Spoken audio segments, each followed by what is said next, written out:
Somewhere right now, someone is stress-eating chocolate and calling it self-care. And honestly, they're not wrong. The thing is, most people have eaten chocolate their entire lives without knowing what it actually is. Not in a judgmental way, it's just that chocolate is one of those foods that exists in two completely separate worlds. There's the chocolate we all grew up with, the sweet, creamy, melt-on-your-tongue stuff that comes wrapped in foil and costs almost nothing. And then there's the other chocolate, the real chocolate. The one that started as a bitter, frothy drink drunk by ancient Mesoamerican civilizations who believed it had divine power. And the journey between those two things, from sacred Aztec ritual to gas station candy rack, is one of the most dramatic stories in the history of food. It starts with the cacao tree. Theobroma cacao, which in Greek literally means food of the gods. The tree is strange and particular. It only grows within about 20 degrees of the equator, it needs constant humidity and shade, and its pods grow directly from the trunk rather than from branches, which looks genuinely alien when you see it for the first time. Inside each pod are 20 to 50 cacao beans surrounded by sweet white pulp, and those beans, in their raw state, taste almost nothing like the chocolate you know. They're bitter, astringent, and sharp. The transformation from that raw bean to something you'd actually want to eat is one of the most complex processes in food production, and it involves fermentation, drying, roasting, and refining, each step building that the step before it made possible. Dark chocolate is where the story gets serious, and where most people who think they don't like it haven't given it a real chance. True dark chocolate, 70% cacao and above, is made from cacao mass, cow butter, and sugar with nothing else added. No milk, no shortcuts. The flavor it carries depends almost entirely on where the cacao was grown, how it was fermented, and how long it was roasted. A 72% bar from Ecuador will taste completely different from a 72% bar from Madagascar or Ghana. Ecuador tends toward floral and fruity notes with a smooth finish. Madagascar is famous for its bright acidity, almost like red berries. Ghana produces a deeper, earthier, more classically chocolatey profile. Same percentage, same basic process, radically different experience. And that's before the chocolate maker has even made a single decision. The reason dark chocolate has this complexity is the Maillard reaction, the same chemistry behind a perfect steak crust or a slice of toasted bread. When cacao beans are roasted, amino acids and sugars react at high heat and produce hundreds of new flavor compounds. The length and temperature of the roast determines which compounds develop. A lighter roast preserves the fruity, acidic notes of the fermentation. A deeper roast burns some of those off and develops richer, more bitter, more intense flavors. This is why two chocolate makers working with identical beans can produce bars that taste almost nothing alike. The roasting decision is everything. And here's the opinion I'll commit to fully. Dark chocolate is the most honest form of chocolate. It hides nothing. It makes no apologies. Every choice the maker made, the origin, the fermentation length, the roast, is sitting right there on your tongue when you eat it. The bitterness that people run from is actually the flavor talking. Learning to sit with it for a moment before reaching for something sweeter is one of the small, worthwhile things in life. Milk chocolate is where the world lives, and there's absolutely no shame in that. It was invented in 1875 by a Swiss man named Daniel Peter, who had the idea of mixing Henri Nestlé's condensed milk into chocolate liquor. The result was a smoother, sweeter, creamier product that was accessible to people who found dark chocolate too intense, which was most people. It became the dominant form of chocolate sold worldwide within decades of its invention, and it has never stopped being dominant. What milk does to chocolate is worth understanding. The milk solids and milk fat dilute the intensity of the cacao, softening the bitterness and replacing it with a sweetness that's warm rather than sharp. The fat content also changes the melt. Milk chocolate melts slower on the tongue, which extends the experience and makes it feel more indulgent. The sugar in most commercial milk chocolate is higher than people realize. Some bars have more sugar than anything else by weight, but when it's made well, that sweetness is balanced by a gentle cocoa warmth underneath that keeps it from tasting like pure candy. The difference between good milk chocolate and cheap milk chocolate is immediately obvious once you've tasted both. Good milk chocolate, from makers like Valrhona or Michel Cluizel or even some of the better craft producers, has a richness, a depth, and a complexity underneath the sweetness.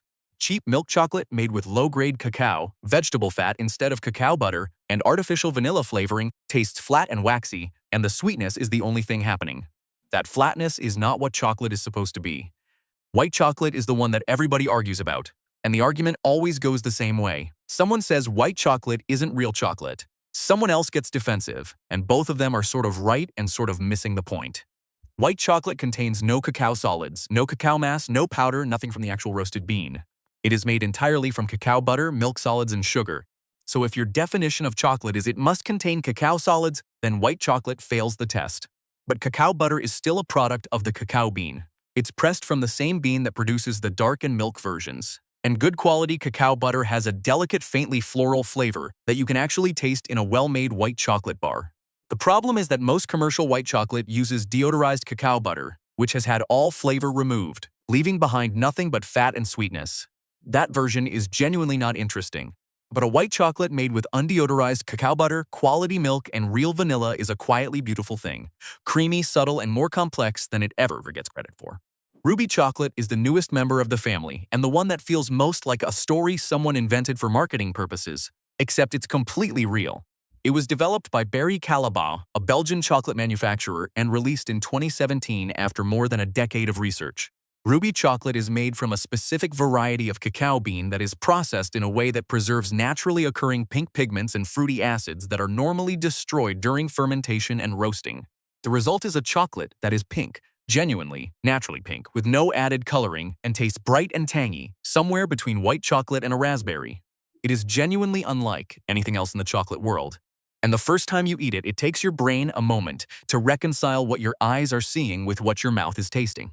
Whether it belongs in the same conversation as dark or milk chocolate is debatable. But as a piece of food science, it's one of the more impressive things the industry has done in recent memory. Single-origin chocolate is the concept that changed how serious chocolate eaters think about the whole category, and it borrowed its vocabulary entirely from wine. The idea is straightforward. Instead of blending cacao beans from multiple countries or regions to create a consistent, predictable flavor profile, you use beans from a single farm, cooperative, or region and let the specific character of that place come through in the final bar. This is terroir applied to chocolate, the same philosophy that says a wine from Burgundy should taste like it came from Burgundy, not like a generic red. And it works. A single-origin bar from the Marañón Canyon in Peru, where a rare variety of white cacao was rediscovered in 2007 after being thought extinct, tastes nothing like a bar from the San Bruno Valley in Madagascar or from Chuao in Venezuela, which is arguably the most sought-after cacao origin on Earth. Is a small coastal village in Venezuela, accessible only by boat, and its cacao is so prized that bars made from it have sold for prices that seem genuinely unreasonable until you taste one. Bean-to-bar chocolate is the movement that grew around the single-origin idea, and it represents a fundamental shift in who is making chocolate and why. For most of the 20th century, chocolate was produced by a handful of enormous industrial companies, Nestlé, Hershey, Cadbury, Mars, who controlled almost every aspect of the supply chain and optimized for consistency and cost. Bean-to-bar makers rejected that entirely.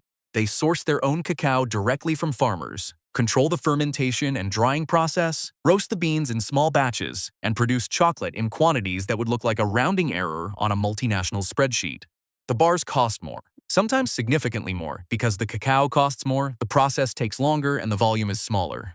But what they produce is closer to what chocolate was always capable of being before scale and profit margins flattened it into something reliable and forgettable. Couverture chocolate is the one that professional pastry chefs and chocolatiers actually work with, and it's different from eating chocolate in one specific way: fat content. Couverture must contain at least 31% cacao butter by weight, which is higher than most eating chocolate. That high fat content makes it extraordinarily fluid when melted. It flows, it coats, it sets with a snap and a shine that lower fat chocolate can't match. When you eat a chocolate truffle with a perfectly thin, glossy shell that cracks cleanly when you bite through it, that shell is almost certainly couverture. Tempering is what gives it that snap, a precise process of heating and cooling the chocolate to specific temperatures that stabilizes the fat crystals into a specific crystalline structure. If you temper it incorrectly, the chocolate sets dull and soft and blooms with white streaks. If you get it right, it looks like something from a jewelry store. It is one of the more meditative and demanding techniques in pastry work, and people dedicate careers to mastering it. Drinking chocolate, not hot cocoa, not the powder you stir into hot milk, is where chocolate began, and it is one of the most underrated ways to experience it. The Aztecs and Maya drank cacao as a cold, frothy, bitter liquid mixed with water and spices like chili and vanilla. When cacao arrived in Europe in the 16th century, it was still a drink, hot, mixed with sugar and cinnamon, served at chocolate houses in London and Paris that were the precursors of the modern cafe. The solid eating chocolate we know today wasn't developed until the 1840s. Which means for most of its history, chocolate was something you drank, not something you bit into. A proper drinking chocolate made from high-percentage dark chocolate melted into warm milk, thick, bittersweet, with depth that a powder could never approach, is a completely different experience from anything in a mug you've had before. It is slow. It demands your attention. It makes you wonder why we ever stopped doing it this way. The last thing worth saying about chocolate is this: Of all the foods that humans have transformed from something raw and wild into something extraordinary, cacao might be the most dramatic case. The raw bean is genuinely unpleasant. The finished chocolate, at its best, is one of the most complex flavor experiences food can offer, with documented compounds that influence mood, alertness, and even the way the brain processes emotion. There's a reason it shows up at celebrations and funerals and Valentine's days and 2 a.m. moments of quiet crisis. It's not just flavor, it's comfort with chemistry behind it. So the next time someone hands you a piece of chocolate, before you just eat it, look at it, snap it, smell it first, let it sit on your tongue for a moment before you start chewing. You've been eating it your whole life. You might as well finally taste it. Stay hungry.